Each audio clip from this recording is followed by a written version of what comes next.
Assalamualaikum warahmatullahi wabarakatuh.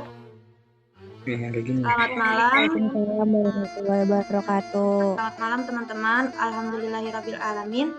Marilah kita panjatkan puji syukur kehadirat Allah Subhanahu wa taala karena telah memberikan rahmat sehingga kita dapat berkumpul di ruang virtual Zoom ini.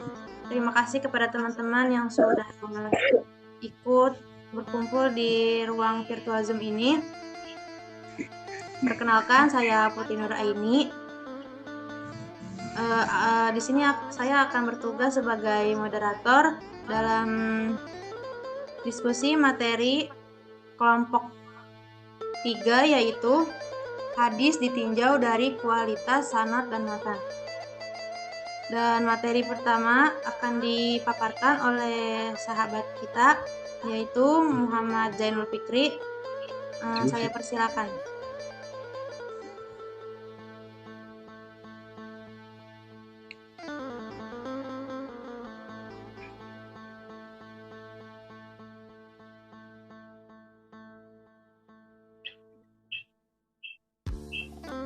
Baik. Assalamualaikum warahmatullahi wabarakatuh. Waalaikumsalam warahmatullahi wabarakatuh.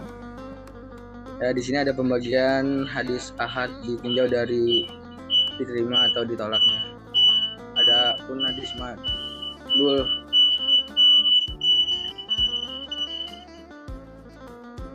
Ya, ada pun hadis maqbul, hadis mardud. Itu slide-nya ganti dulu, Putri. Ya, di sini ada pembagian hadis ahad yang ditinjau dari diterimanya atau ditolaknya hadis tersebut. Nah, di sini ada maqbul dan mardud. Maqbul itu dibagi menjadi dua, ada hadis sahih dan hadis hasan. Dan hadis sahih dibagi menjadi dua lagi, yaitu ada lijatihi dan libairi. Sama dengan hasan pun ada juga dibagi dua menjadi di hasan lijatihi dan libairi. Dengan mardud tersendiri hanya ada hadis dhaif. Ya, selanjutnya hadis sahih. Definisi hadis sahih yaitu huwa ma tasalla sanaduhu binaqli aqli bidi dobton kamilan wa halla minas sududi wa illah. Hadis yang sanadnya bersambung sampai kepada Nabi Shallallahu Alaihi Wasallam melalui rawi-rawi dengan karakteristik moral yang baik dan kapasitas internal yang mumpuni tanpa ada kejanggalan dan cacat dari hadis tersendiri. Syarat hadis sahih tersendiri yaitu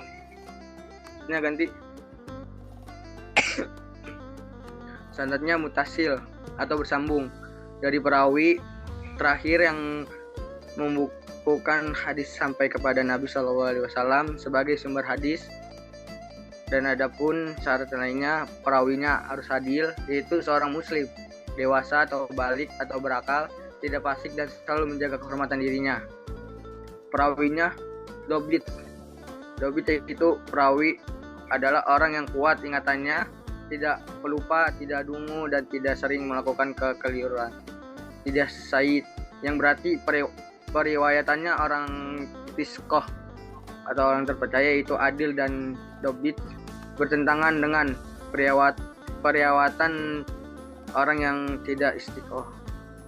Tidak ada ilat atau suatu sebab tersembunyi yang membuat cacat keabsahan suatu hadis, padahal lahirnya selamat dari cacat tersebut. Nah, adapun contoh-contoh hadis saddah yaitu idza shalla ahadukum ra'ay al-fajri falyastahi an yamini, yang artinya jika telah sholat 2 rakaat fajar, salah seorang di antara kamu hendak tiduran pada lambung kanannya. Apabila muadzin diam setelah mengundangkan azan pertama pada sholat subuh, Rasulullah berdiri melaksanakan 2 rakaat ringan setelah tampak fajar, kemudian berbaring menghadap kanan hingga muadzin mengumandangkan iqamah. Hadis ini hadis ayat yang saddah karena menyalahi periwayatan orang-orang yang lebih iskoh. Ya, untuk selanjutnya ada contoh hadis mu'allah. Ini bisa diganti. Untuk matanya itu ini ya, dari Abu Dawud wa Tirmidzi.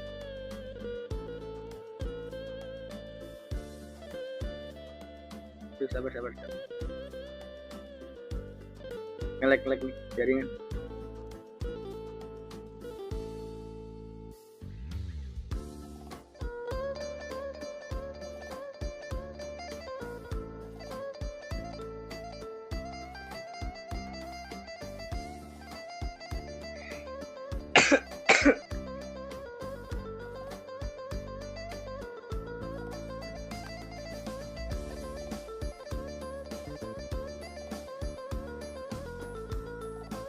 Ada Abu Dawud dan Tirmidzi dan Abdul Waris bin Ibni Ziyad, ada Amash, ada Abu Sahih dan Abu Hurairah dan menujunya kepada Rasulullah SAW.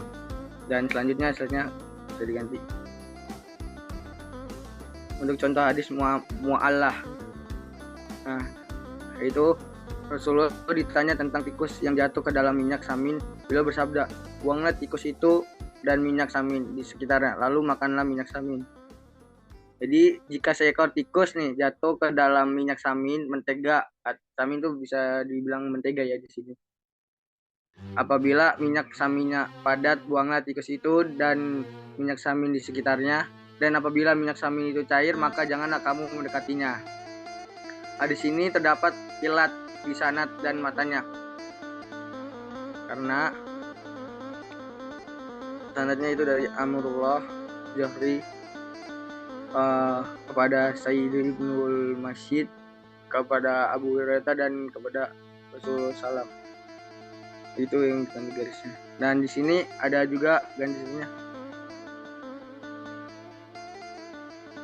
Untuk hadis sahih dibagi menjadi dua. Itu tadi kan udah jelasin, hadis sahih dibagi menjadi dua, yaitu hadis li dzatihi dan hadis li ghairi. Adapun hadis sahih li dzatihi adalah hadis yang memenuhi 5 syarat hadis sahih, dan sedangkan hadis li ghairi adalah hadis yang mana sifat dobit perawinya kurang sempurna, namun ada periwayatan dari jalur lain yang sama atau lebih kuat sehingga derajatnya naik dari hasan li dzatihi menjadi sahih li ghairi. Contohnya, innama ammalu binniyati wa innama likulli mar'in ma nawat. Likulli imri'in ma nawat.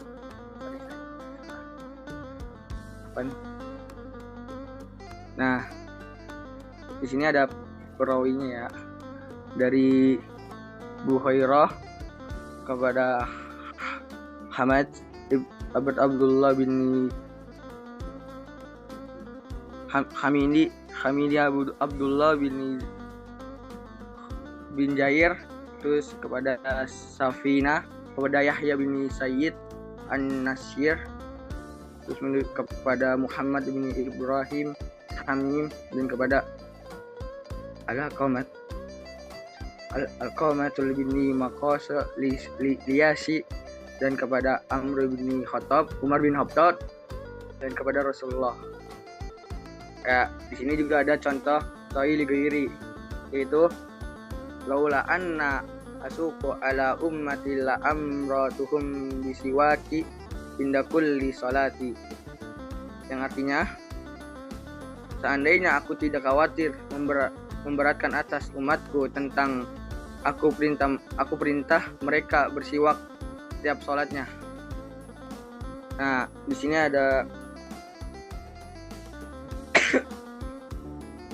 ada contoh dari hasan yang naik tingkatnya menjadi sahih li ghairi. Ya, matanya itu dari Tirmidzi kepada Abu Qarib, kepada Abdatul ibni Salimi, dan kepada Muhammad ibni Umar, dan kepada Abu Salamah menuju ke Abu Hurairah dan kepada Rasulullah sendiri. Dan adapun sahih li zatihi, yaitu bisa dari sanadnya tuh misalnya kayak Musalamah ke Safina bin Ayyanah, terus kepada Abu Zanat, atau dari Buhairah ke Malik, ke Abu Zanat, lalu ke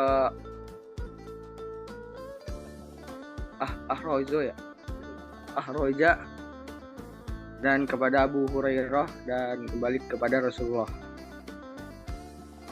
Dan di sini juga ada hadis Hasan.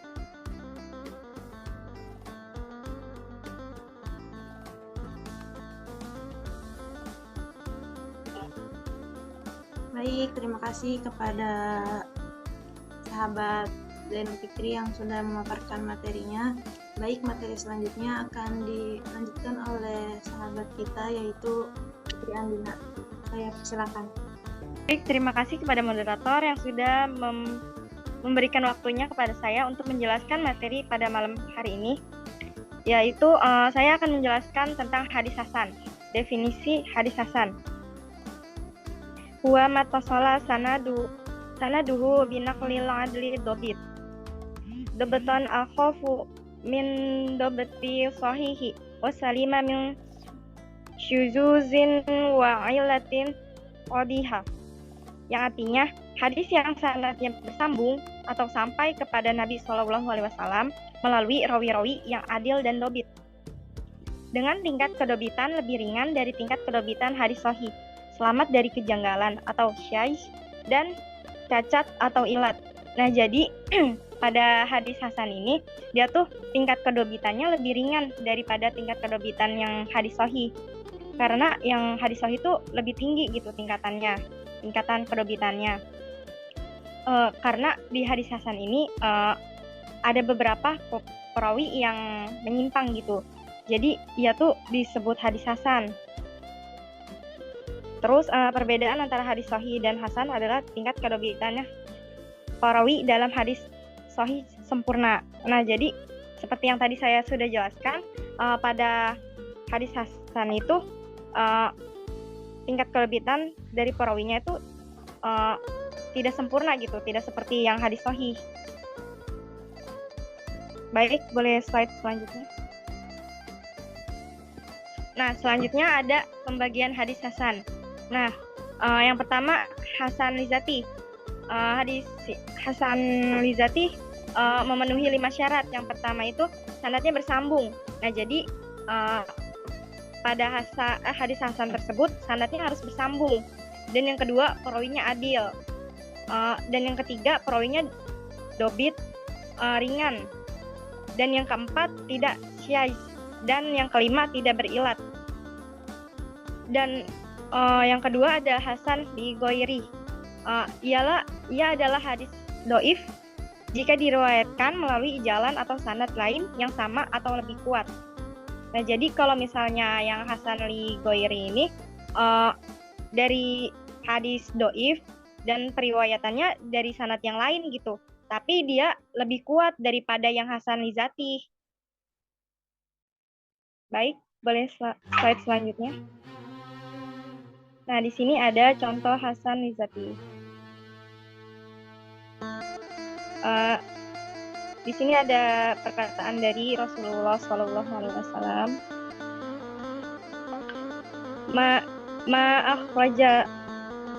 akhrajahu Tirmizi qala sana Bindar sana Yahya bin Sa'idil Qatan sana Bahza bin Hakim qala hadatsani Abi an Jiddi qala qultu ya Rasulullahi man abbar qala ummuka qultu summa man qala ummuka qultu summa man qala ummuka qultu summa man qala summa abbaka summal aqrabu fa'al aqrab. Nah, di sini ia menjelaskan tentang hadis menghormati siapa yang lebih utama dihormati gitu. Nah, di sini ia menjawab 3 kali menyebut nama ibu. Jadi ibu. Jadi yang disebut 3 kali itu ibu. Dan kemudian berkata yang kedua baru ayah gitu. Dan di sini sanadnya bersambung ya. Dimulai dari At-Tirmizi, kemudian Bindar. Ini tuh sikoh ya, yang Tirmizi sama yang Bindar. Terus ada bersambung lagi ke Yahya bin Sa'id Qattan. Ini sikoh juga. Terus di sini ada yang merah ini, tanda merah ini hadis hasan ya. Jadi maksudnya ini tuh nggak bisa sahih karena ada beberapa perawi yang tidak apa sih, kedobitannya tidak kuat gitu. Di sini ada 4. Jadi ini tuh disebut dari contoh hadis hasan, tidak termasuk dari hadis sahih. Baik, untuk selanjutnya yaitu macam-macam hadis dhaif. Macam-macam hadis dhaif itu yang pertama ada sebab pengguguran sanad dan ada sebab cacat perawi. Nah, untuk sebab pengguguran sanad, yang pertama itu ada mursal, yang kedua munqati, yang ketiga ada mu'dal, yang keempat ada mu'alaq, yang kelima ada putre. Astagfirullah. Kenapa, Din? Yang kelima gak kelihatan.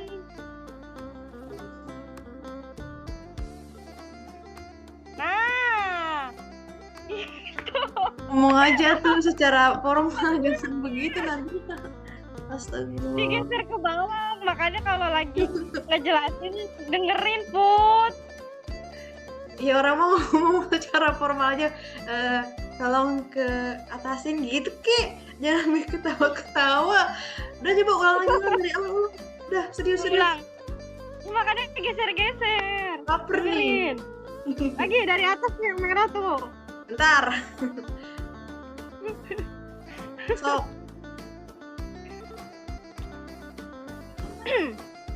Baik, untuk slide selanjutnya itu macam-macam hadis dhaif. Untuk macam-macam hadis dhaif itu yang pertama ada sebab pengguguran sanad dan yang kedua ada sebab cacat perawi. Dan untuk sebab pengguguran sanad ada 5. Yang pertama itu mursal, yang kedua munqati, yang ketiga mu'adal, yang keempat mu'alaq, yang kelima mudallas. Dan untuk sebab cacat perawi di sini terbagi menjadi 2, yaitu dalam cacat keadilan dan ada cacat kedobitan. Dan untuk cacat keadilan yang pertama maudu, dan yang kedua matruk, yang ketiga majhul. Dan untuk cacat kedobitan yang pertama yaitu munkar, yang kedua mu'alal, yang ketiga mudaraj, yang keempat maklub, yang kelima mutarib, yang keenam muharraf, yang ketujuh musyahaf, yang ke-8 syaiz. Jadi kalau misalnya di hadis yang sahih itu biasanya itu lebih ke ini tuh hadisnya maudhu atau tidak gitu. Kalau yang untuk hadis hasan dia tuh hadisnya tuh syaiz atau tidak gitu dalam ilatnya. Baik, boleh slide selanjutnya. Di sini ada contoh hadis dhaif mudraj.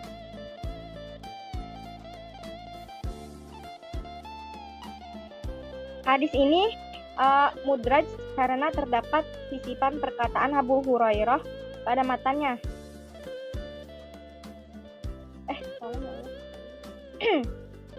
Di sini ada contoh hadis dhaif mudraj.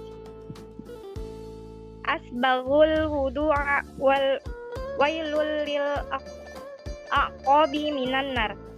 Sempurnakan wudhu, celakalah bagi orang-orang yang tumitnya tidak terkena air wudhu daripada ancaman api neraka.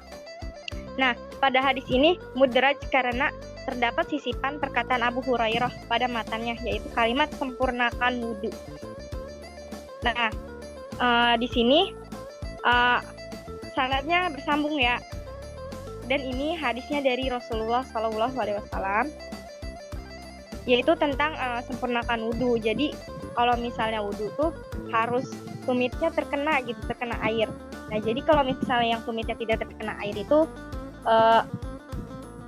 dia itu akan daripada ancaman api neraka. Nah jadi ancamannya itu api neraka.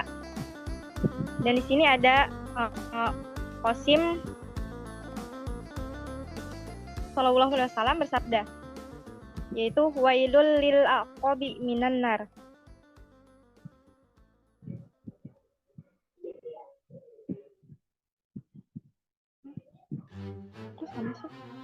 Ya tentang ya bentar Put, item.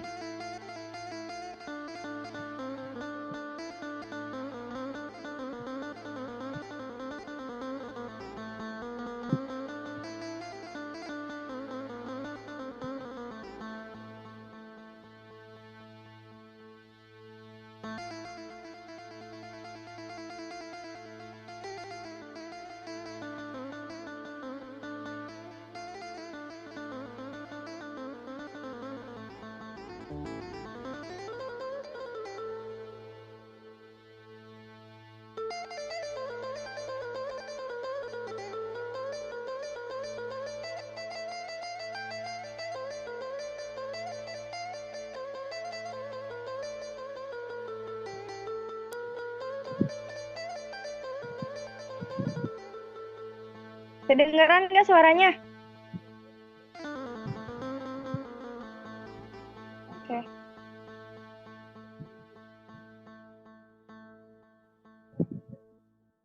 Baik, boleh slide selanjutnya.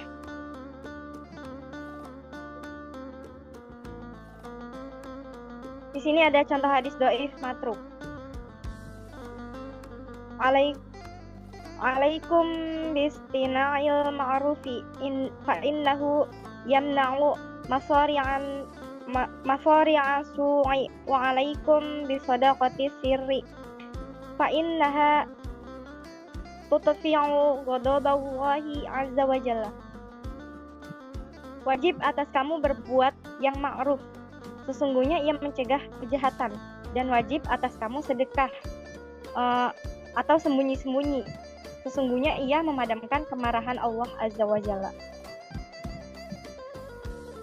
Nah, oleh para ulama, perawi ini dijuluki matruk al-hadis. Jadi matruk al-hadis ini hadis yang ditinggalkan dan tidak ada apa-apanya gitu. Di sini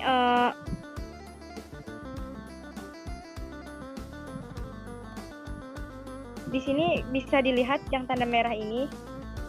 Jadi yang tanda merah ini disebut hadis matruk karena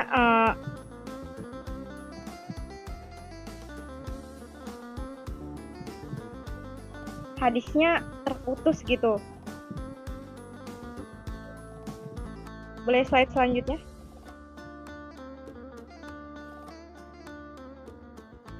Dan selanjutnya ada hukum mengamalkan hadis dhaif.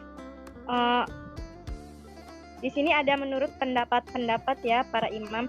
Yang pertama pendapat Ibnu Al-Arabi, Al-Bukhari, Muslim, dan Ibnu Hazm. Tidak dapat diamalkan secara mutlak. Dan untuk pendapat Abu Daud dan Imam Ahmad, hadis dhaif dapat diamalkan secara mutlak. Dan untuk pendapat Imam An-Nawawi dan Ibnu Hajar Al-Asqalani, hadis dhaif dapat diamalkan dengan syarat. Yang pertama, dalam perkara tertentu seperti fadail, amal, mau'izah, targhib atau janji-janji, dan tarhib atau ancaman. Kisah-kisah yang tidak berkaitan dengan masalah akidah dan hukum. Dan yang kedua, dhaifnya tidak terlalu parah, seperti hadis matruk dan maudhu. Dan yang ketiga, terdapat kesesuaian antara hadis dhaif dengan ayat Al-Quran atau hadis yang telah diamalkan. Dan yang keempat, tidak meyakini 100% hadis dhaif itu berasal dari Nabi Shallallahu Alaihi Wasallam. Nah, di sini ada kitab-kitab hadis dhaif ya. Yang pertama ada Al-Ilal wa Ma'rifah Ar-Rijal karya Imam Ahmad bin Hambal. Dan yang kedua Takrib Al-Manhaj bi Tartib Al-Mudraj karya Ibnu Hajar Al-Asqalani. Dan yang ketiga ada Al-Marasil karya Abu Daud. Dan yang keempat ada At-Tabyin wa Asma Al-Mudallisin karya Al-Khatib Al-Baghdadi. Dan yang kelima ada At-Tashhib karya Ad-Daruqutni dan lain-lain. Baik, terima kasih. Saya kembalikan kepada moderator. Baik, terima kasih kepada Putri Andina yang sudah memaparkan materi. Sekarang kita memasuki sesi tanya jawab. Untuk yang ingin bertanya boleh untuk raise hand dan memperkenalkan diri.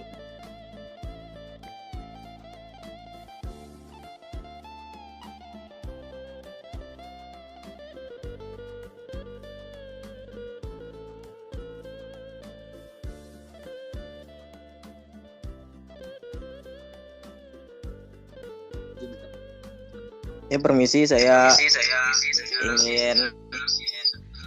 ingin bertanya. Baik, silahkan. Muhammad Tariansyah. Apa saja sebab-sebab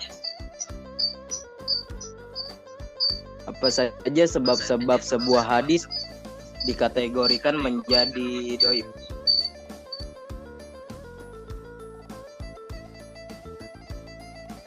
Baik, terima kasih pertanyaannya. Kami tampung dulu ya. Untuk Ujang Mustaqim, silakan.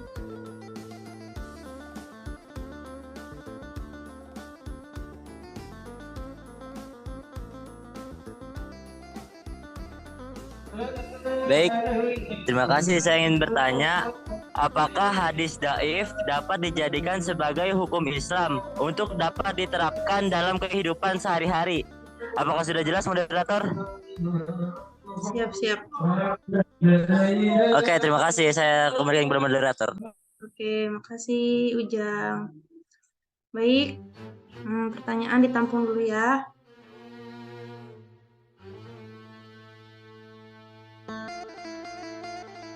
Baik, siapa lagi yang ingin bertanya?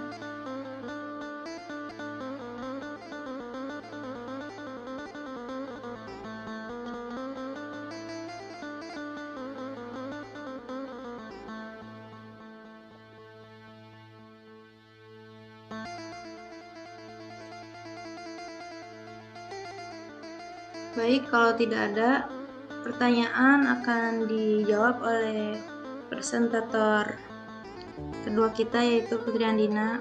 Saya persilahkan. Baik, terima kasih kepada moderator dan terima kasih juga kepada penanya yang sudah memberikan pertanyaannya. Di sini saya akan menjawab untuk pertanyaan apa saja sebab-sebab sebuah hadis dikategorikan menjadi dhaif. Nah, jawabannya, dalam hadis dhaif ada dua pembagian besar yang dilakukan oleh para ulama. Pembagian ini didasarkan pada sebab-sebab suatu hadis dihukumi dhaif atau lemah. Yaitu yang pertama, karena terputusnya sanad atau al-mardud bisabab saqatun fi al-isnad. Dan yang kedua, karena cacatnya rawi atau al-mardud bisabab tanfi arawi. Nah, jadi itu untuk jawabannya. Bagaimana, apakah sudah jelas?